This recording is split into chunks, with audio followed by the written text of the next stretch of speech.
Salam əziz dostlar, əziz izləyicilər.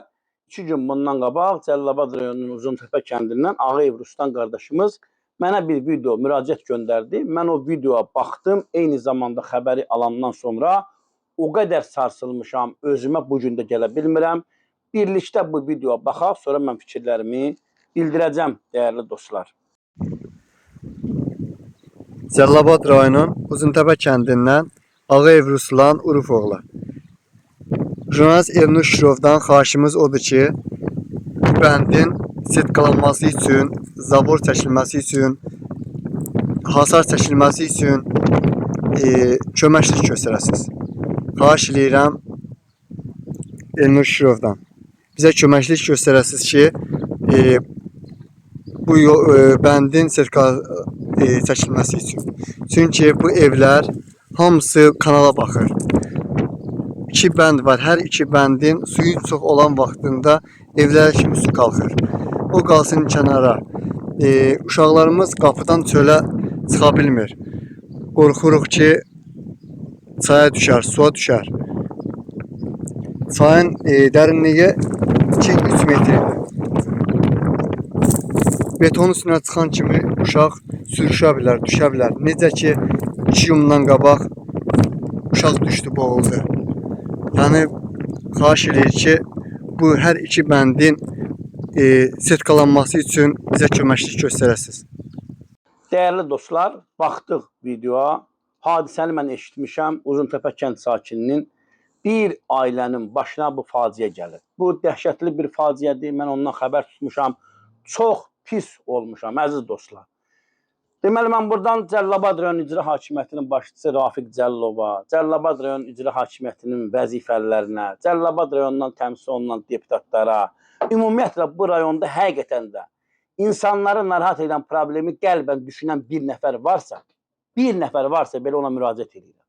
Nə qədər az yaşlı körpə uşaqlar düşüb bu bənddə boğulmalıdır ki, bu bənd çəpərlənsin, hasara alınsın. Nə qədər belə bədbəxt hadisə baş verməlidir? Ümumiyyətlə, siz nəyi gözləyirsiniz? Daha nə olmalıdır? Daha nə olmalıdır ki, bu məsələni həll eləyəsiniz? Qardaş, baxırsan, adam utanır, xəcalət çəkir. Oradan icra hakimiyyəti gedir, günəşin altında vətəndaş qəbul edir. 3 dənə, 5 dənə iyi bilinməyən troll çıxır, icra hakimiyyətini müdafiə edir, tərifləyir. Oradan bir ağbirçək, bir ana, bir nurani də anadır. Bu anaya deyən yoxdur ki, sənə nə olub? Sən nə etmək istəyirsən? O çıxır icra hakimiyyətinin başçısını tərifləyir. Oradan məhkəmə tərifləyir. Biri oradan çıxır, belə bir biabırçı bir vəziyyət yaratmışsınız, qardaş, siz bu rayonda. Nədir? Hansı rayonda bu qədər troll var? Hansı rayon icra hakimiyyətinin başçısı bu qədər troll müdafiəsinə ehtiyac duyur? Nə biabırçılıqdır bu? Elin gözü tərəzidir. Böyük Mustafa Kemal Atatürk deyir ki, hörmətli Rafiq Cəllov və hörmətli icra hakimiyyətinin vəzifəliləri və təmsil olunan deputatlar, mən bu xatırlatmaq üçün bunu deyirəm. Deyir ki, sən millətin, xalqın köləsi ol, millət səni özünə əfəndi seçər. Millət sənin özü tərifləyər. Sən əməli işi ilə təriflən. Qardaş, nə olub sizə? Nə məsələdir? Sizi nə narahat eləyir? Niyə sən özü təriflətdirilməsən? Nə üçün? Niyə bir ağbirçək ana çıxmalıdır? Sənin haqqında nəsə deməlidir ki, deməli, cənab prezident, çox sağ ol, sən nə əcəb bir nadir tapıntını bu Cəlilabada göndərmişsən. Nə baş verir? Əməli işlə fərqlənmək lazımdır. Bax, buyur. Bir faciə baş verir. Bir ananın evi yıxılıb, bir atanın başına daş düşüb. Ana ağlar qalıb.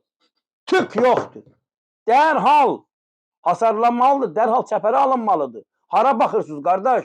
Siz nə yeyirsiniz, nə içirsiniz? Nə məsələdir, bu nə münasibətdir? İndi mən danışacağım, orada iyi düyü bilinməyən 1-2 nəfər var.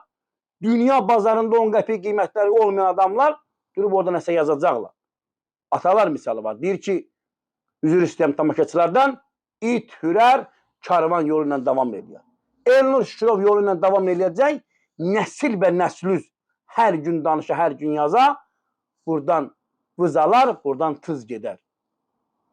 Məsələ məni çox narahat eləyib, bu məsələ mənim diqqətimdə qalacaq, dərhal bu bəndlər çəpərə alınmalıdır ki, Bir də analar ağlamasın. Bir də ataların beli qırılmasın. Ayıbdır, ayıb. Məsələn, götür nəzarətə dərhal həll eləmək lazımdır.